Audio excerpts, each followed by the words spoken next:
সরাসরি বিদেশ বিনিয়োগ উৎসাহিত করতে ২৬টি দেশের সাথে বাণিজ্য চুক্তির চেষ্টা করা হলেও আশানুরূপ সাড়া পাচ্ছে না বাংলাদেশ।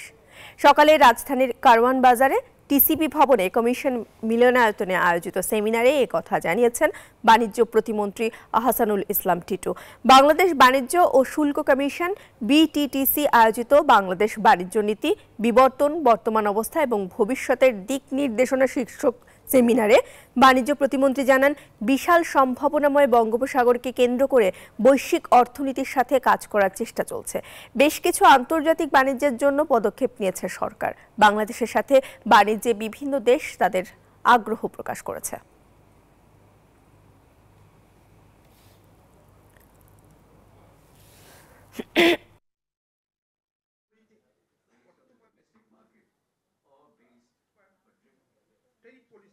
অনেক বেশি ইনিশিয়েটিভ আমরা নিচ্ছি এবং আমরা গত ৩-৪ মাসে বিভিন্ন দেশের বাণিজ্য মন্ত্রণালয়ের সাথে কথা বলে বিভিন্ন দেশের সাথে সফরে যে আমরা কিন্তু একটা জিনিস পেয়েছি যে বাংলাদেশের প্রতি তাদের কিন্তু ইন্টারেস্ট আগের চেয়ে অনেক বেড়েছে।